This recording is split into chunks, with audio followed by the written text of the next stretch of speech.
Naghahanda na ang COMELEC sa gagawing source code review para sa Bilang Pilipino 2025. Ayon sa poll body, bukas ang gagawing review sa mga political party at iba pang stakeholder.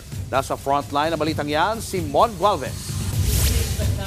Ipinasilip ng COMELEC ang ilang data servers na nakapwesto sa Makati City na gagamitin sa darating na Bilang Pilipino 2025. Dito papasok ang resulta ng magiging botohan sa Mayo. Nakasetup na rin ang nasa 100 computer terminals para naman sa local source code review na sisimulan sa Lunes. Ayon sa COMELEC, ang source code ang may tuturing na pinakamahalagang bahagi ng automated election.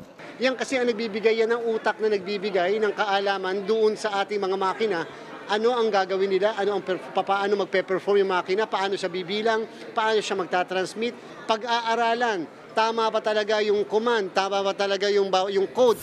Bukod sa mismong automated counting machines, kasama rin sa susuriing mga source code ang para sa transmission o paghahatid ng boto at overseas internet voting. Kasama sa mga sasali sa source code review ang ilang election watchdogs gaya ng Parish Pastoral Council for Responsible Voting o PPCRV at National Movement for Free Elections o NAMFREL.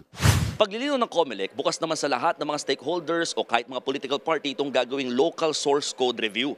Tatagal ito ng halos 3 buwan o hanggang Disyembre ngayong taon.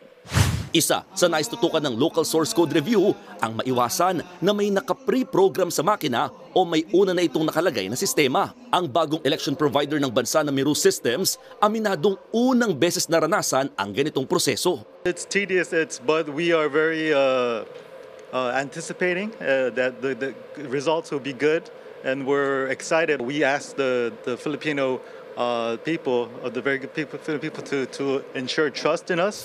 Kung silang araw ang tatanungin, gusto nilang isapubliko mga source code dahil naniniwalang Miru na hindi ito mapapasok ng mga hacker. Bagay na hindi pinayagan ng COMELEC.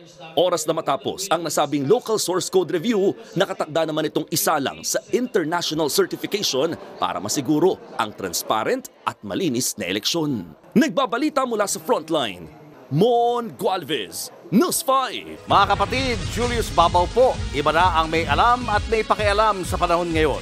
Para sa frontline ng mga balita, mag-follow at mag-subscribe sa social media pages ng News 5.